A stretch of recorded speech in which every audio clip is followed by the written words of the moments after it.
우연은 우리가 생각하지 못한 결과를 만들기도 합니다. 이 영화의 이야기도 우연에 의해서 시작된 이야기라고 생각합니다. 결과를 예측할 수 있었다면 그는 이런 선택을 하지 않았을 것입니다. 주변에서 아무리 말리더라도 그 결정은 스스로 내린 것이고 그 결과 또한 스스로 짊어져야 합니다. 우리의 일상도 그렇습니다. 우연한 계기로 시작된 일이 생각보다 많은 영향을 끼치는 일들이 있습니다. 그 우연을 살아가면서 좋은 활력이 될 수도 있지만 일어나지 않았으면 하는 비극을 만들 때도 있습니다. 영화 뷰티풀 보이의 주인공은 약물에 빠진 인물입니다. 그 약물의 시작은 우연에서 시작된 일이라고 생각합니다. 모든 것을 계획하고 약중독에 빠진 사람은 없을 것입니다. 결과에 대해서는 어느 정도 예상은 했지만 자신이 자제할 수 있을 것이라는 과신을 하거나 결과에 대한 이야기를 무시했기 때문에 그 시작이 되었다고 볼 수 있습니다. 무심코 시작한 일이 상상할 수 없는 결과를 만든 것입니다. 많은 사람들이 약물 중독에 대한 위험성을 알고 인물을 말린다고 해서 모든 행위를 막을 수는 없습니다. 행동을 결정하는 것은 본인이고 그 결정을 아무리 말린다 하더라도 어떤 식으로든 그 행위를 하려고 할 것입니다. 이 영화 또한 그런 이야기를 하고 있습니다. 영화의 주인공인 닉은 글을 잘 쓰는 재능이 있던 아이입니다. 책을 읽는 것을 좋아하고 운동을 하는 것을 좋아하는 모범적인 아이였습니다. 하지만 그의 삶이 완전히 바뀌게 되었습니다. 그 이유는 그가 어릴 적 손을 댄 약물에 의해서 약물 중독자가 되었기 때문입니다. 약이 없이는 일상생활이 힘들 정도로 그는 많은 부분을 약물에 의존하고 있습니다. 그렇다고 그의 인생이 완전히 끝난 것은 아닙니다. 아직 기회가 남아 있습니다.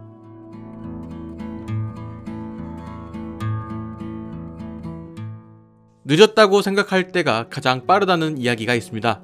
하지만 현실은 늦었다고 깨달았을 때는 이미 늦었다는 이야기를 합니다. 닉은 늦었다고 생각할 수도 있습니다. 이미 약물에 중독이 되었고 약이 있어야 자신이 살아가는 느낌을 받는 상황입니다. 하지만 그는 약물 치료를 받기 원합니다.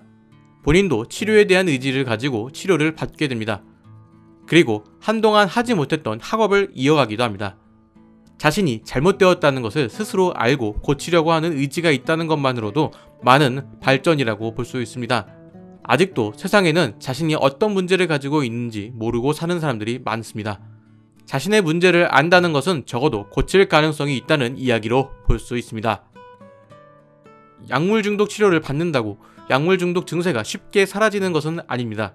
이미 어릴 때부터 꽤 오랜 기간을 약물과 함께 살아왔기 때문에 그는 약물 치료를 받는 도중에도 다시 마약을 하는 상황이 생기기도 합니다. 그의 뇌는 이미 스스로 컨트롤할 수 있는 영역을 넘어서 뇌 손상이 이루어지고 있기 때문에 어쩌면 강압적인 치료가 필요할 수도 있습니다. 하지만 새는 물을 손으로 막는다고 그 물이 안 새는 것은 아닙니다. 다른 곳에 작은 틈이 생긴다면 그곳으로 물이 새기 시작할 것입니다. 결국 근본적인 문제 해결을 위해서는 스스로의 의지가 중요한 것입니다. 그렇기 때문에 그를 치료하는 치료보호소에는 닉이 치료소에서 벗어났을 때 본인들의 영역이 아니라는 이야기를 합니다. 가족의 입장에서는 그러한 상황이 선뜻 이해가 되지는 않을 것입니다. 닉의 아빠인 데이비드가 전화를 받고 어이없어하는 것도 그러한 이유일 것입니다. 데이비드는 자신의 아들이 약물에 빠지게 되는 것이 자신의 부족함 때문이라고 생각하고 죄책감을 가지고 있습니다. 그렇기 때문에 닉이 어떻게든 치료를 다 받을 수 있도록 노력하려고 합니다. 데이비드는 그것이 자신이 해야 할 일이라고 생각하기 때문이죠.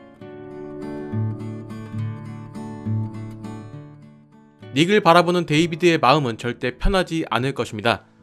자식의 일을 남의 일처럼 생각할 수 있는 부모가 얼마나 될까요? 부모의 입장에서는 자식이 잘못되는 것이 자신의 잘못이라고 생각할 수도 있습니다. 그렇기 때문에 필사적으로 자식이 좋은 방향으로 나아갈 수 있도록 노력하는 것이라고 생각합니다. 그런 행동이 어느 순간에는 자신의 자식을 위해서가 아니라 자신의 책임을 다하지 못했다는 생각에서 벗어나기 위한 행동으로 변질되는 경우가 생길 수도 있다고 생각합니다. 이 영화에서 데이비드는 닉을 위해서 최선을 다하는 아빠로 등장합니다. 닉과 많은 이야기를 나누려고 하고 조금 더 친근하게 대하기 위한 노력을 하는 것으로 보입니다. 대화를 통해서 자신이 노력하고 있다는 이야기를 하기도 합니다. 나름 자신은 다른 아빠들보다는 더 나은 모습을 보여주고 있다고 생각하는 것입니다. 그렇기에 닉으로 인해 그가 느끼는 실망은 더 컸을 것이라고 생각합니다. 분명 예술 쪽에 재능이 있던 아이였고 자신이 다른 부모보다 더 많은 노력을 하고 좋은 모습을 보여주고 있음에도 자신의 아들은 그렇지 못한 모습을 보인다는 것이 안타까웠을 것입니다. 어쩔 수 없는 일이라고 생각합니다. 자신이 노력했다고 생각하는 것에 결과가 그리 좋지 않다면 자신의 노력 자체가 부정당하는 일이라고 생각하기 때문이죠. 닉 스스로도 중독에서 빠져나오려는 의지는 있습니다. 그렇기 때문에 데이비드는 자신이 도와주면 가능할 것이라는 생각을 합니다. 쉬운 일이었다면 중독이라는 단어를 쓰지도 않았을 것이고 국가가 적극적으로 나서지도 않았을 것입니다. 중독에서 빠져나온다는 것은 그 어떤 상황에서 가졌던 의지보다 훨씬 강한 의지를 가져야 합니다. 그렇기 때문에 재활치료소에서도 재발은 재활의 과정이라는 이야기를 합니다. 재발이 될 수도 있지만 그 뒤에 자신이 어떤 식으로 대처하느냐가 중요하다는 이야기라고 생각됩니다. 하지만 닉의 선택은 그리 좋지 못했습니다. 480일 정도 약을 하지 않았지만 우울감을 참지 못하고 다시 약에 손을 댑니다. 그때 데이비드는 알게 되었습니다. 자신의 의지로 닉을 바꿀 수 없다는 것을 말이죠. 며칠 뒤 닉은 데이비드에게 전화를 합니다. 자신이 혼자서는 어려우니 가족과 함께 있었으면 좋겠다고 합니다.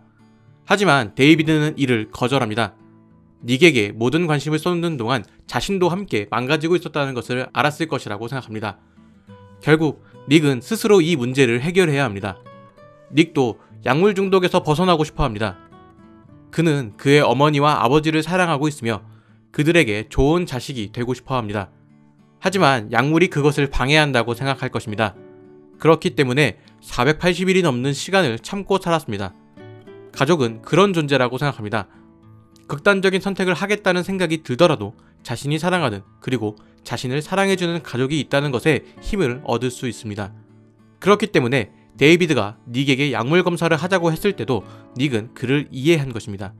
데이비드가 닉을 믿지 못해서 하는 행동이 아니라는 것을 알기 때문이죠. 만약에 닉이 가족 없이 혼자 사는 인물이었다면 닉은 그냥 약물 중독자로 살아갔을 수도 있습니다. 자신 때문에 힘들어하는 사람도 없고 굳이 살아야 하는 이유를 찾지 못하였다면 죽는 것도 나쁘지 않다고 생각했을 수도 있습니다. 가족은 존재만으로도 계기와 이유를 만들어줄 수 있습니다. 하지만 가족들이 할 수 있는 것은 거기까지라고 생각합니다. 개인의 문제를 가족이 해결해줄 수는 없고 그들의 개입이 반항심을 낳을 수도 있습니다. 그래서 이 영화를 보면서 이 영화의 결말은 결국 가족들이 도움을 포기했으면 좋겠다 라는 생각을 했습니다. 개인의 문제는 개인이 해결해야만 가치가 있는 것이라고 생각합니다. 그의 가족은 그의 선택을 지지하고 기다리며 그가 돌아올 수 있는 곳을 만들어주는 것이 중요하다고 생각합니다.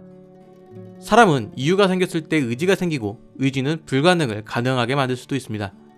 어릴 적 데이비드와 닉은 서핑을 하러 나갔습니다.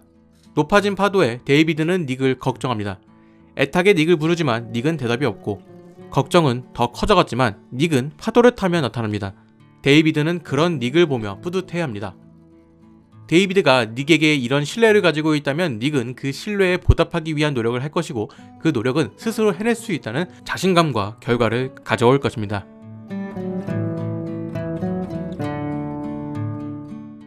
약물 중독에 걸린 닉의 이야기를 보여주는 이 영화는 실화를 바탕으로 한 영화입니다.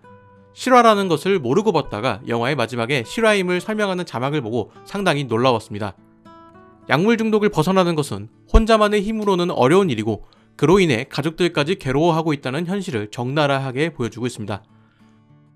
이 영화가 매력적인 이유는 배우의 힘이라고 생각합니다.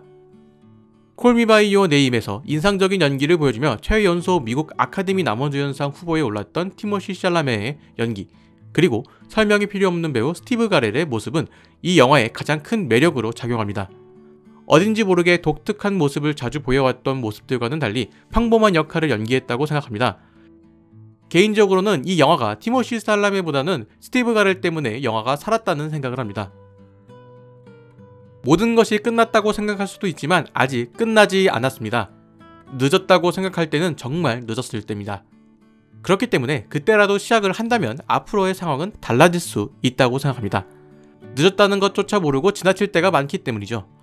늦었다고 끝난 것이 아닙니다. 아직 끝나지 않은 일을 지금이라도 시작한다면 많은 변화가 나타날 수 있고 그 끝은 모르고 지나칠 때와 많은 것이 다를 것입니다. 영화 속 인물 또한 늦었다고 생각했을 수도 있습니다. 하지만 방향을 바꾸면 전혀 새로운 길이 나타날 수도 있습니다. 데이비드가 닉에게 도움을 주는 것을 그만하게 되는 것은 닉을 포기한 것이 아닙니다. 새로운 방법을 선택한 것이죠. 어쩌면 그것이 닉에게는 더 큰 용기를 주는 행동일 수도 있습니다. 끝까지 자신을 믿어주는 사람이 있다는 것만큼 자신에게 위로가 되는 것은 없을 것입니다.